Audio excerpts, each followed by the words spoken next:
Welcome to the Transparent FX Academy. I'm Nick and I'm a top author on TradingView with over 190k reputation points. If you're new to the channel, make sure to subscribe. This is the place to be for high quality, free trading education. Now, without further ado, let's jump straight onto the charts.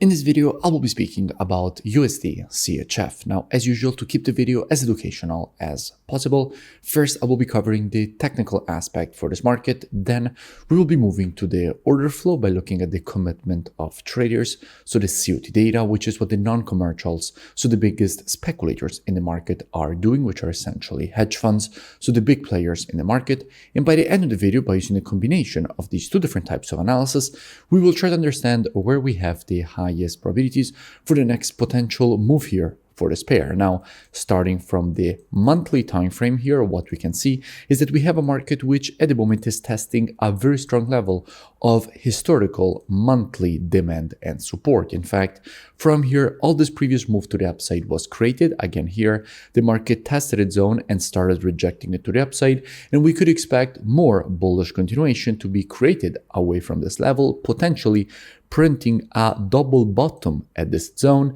and creating the start of a new uptrend from a monthly standpoint for USDCHF. So on the monthly, everything looks very bullish. Now let's drop down on the weekly time frame and see what we have.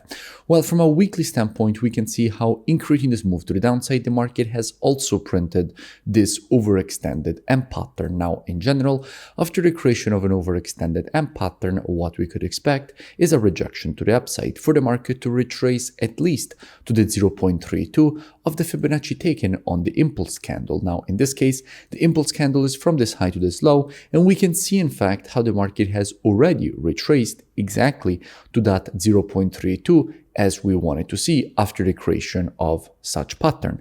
Now, in a situation like this, we could expect a bit more bullish price action for the market to go at this second target, in this case, which is exactly this level here. Now, what we can see here is this is actually a confluence of resistance area now, because it is both the previous support here, now turned resistance from a monthly standpoint, but it is also the 0.618 of the Fibonacci taken on the impulse leg. Therefore, we have two quite important resistance zones inside of the same level of price, which creates confluence of resistance, meaning that this is actually a quite strong liquidity area that this market should be attracted to go and test what kind of liquidity we have inside of the zone. Now, if we drop down on the daily time frame, what do we see? Well, from a daily standpoint, I did speak about USDCHF when the market was here. I explained all the reasons for which we could expect this rejection to the upside, and in fact, that is exactly what the market gave us. And by the way, I will link in description that previous analysis, so you can go and check it out for more free education. However, at the moment, as the market has broken daily structure to the upside, we have to reevaluate the situation. And what we can notice here is that this level here, which I have just identified, is exactly the previous daily resistance from which this move to the downside was created, and also the creation of this red candle, which, as the market has now broken it to the upside, is turned support here, because what we know is that in the market, previous resistance, once it gets broken to the upside, becomes support, and at that point we could expect a retest of this previous resistance turned support, and then a potential rejection to the upside away from this level. Now, if we go and see what we have when it comes to the commitment of traders, so the COT data, so essentially what hedge funds, so the big players in the market are doing precisely on the CHF, what we can see here is that with the last reports, net positions have been decreased. We went from having minus 14.9k net positions to having minus 17.8k net positions. So clearly, institutions are moving back to the bearish side for the CHF, making the CHF weaker. And keep in mind that all currencies on the spot are traded against the USD. So if you're checking the data for the CHF, you're actually already checking CHF USD. So since we want information on USD CHF, we simply have to read it in the reverse way.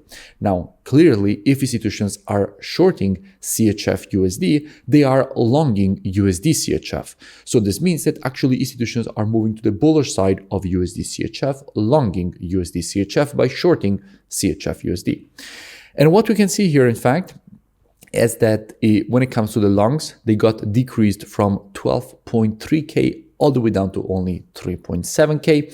And we can also notice that overall, we have quite a clear positioning with 21.5K shorts compared to only 3.7K longs on CHF USD. So USD CHF at the moment is getting very strong with a lot of institutional longing. Now, this means that if the market will retrace to this previous daily resistance turn support, we have good probabilities of seeing more institutional longing inside of this area, which at that point would further increase the probabilities of a potential rejection to the upside away from this zone. So if the market will go and retrace to this area, how we could be approaching this potential move higher. Now, as usual, trading is reactive and not predictive. The monthly, weekly, and daily combined with the COT data, these are the best time frames from a directional perspective. However, when it comes to confirmations and entries, the best time frames are the intraday time frames, so 4 hour and lower. Therefore, potentially, what I could be doing is monitoring price action from an intraday perspective during this move to the downside, waiting for the market to shift from an intraday bearish market as we would have to an intraday bullish market. And if the market would shift from an intraday bearish to bullish market and provide to me one of my valid entries, at that point, I could be looking for a potential move higher for the market to complete this impulse correction and impulse pattern to the upside. Now, if you don't know what I'm speaking about when I say valid entries and these kind of things, you want to learn more, I really suggest that you go and check out the transparentfxtrading.com website, which you find linked both in description and in my bio. Here, you have the possibility to get access to my entire courses with all the rules of the strategies. You also have the possibility to gain access to one-on-one private mentoring, the VIP market breakdowns with the Telegram signals, the COT data software, which is precisely the one that we used in this analysis, the trading station software, which puts together everything that you need as a trader all in one interface. And if you scroll lower here, past the testimonials, you will see that you have the possibility to join and gain automatically access with the email and password that you will create during the checkout process. So I really suggest that you go and check it out as soon as possible. The link is both in description and in my bio, and I will see you in it. If you enjoyed the video, make sure to drop a like and also let me know in the comments below for any new pairs or topics that you would like me to cover in my next videos. And I will see you in my next breakdown.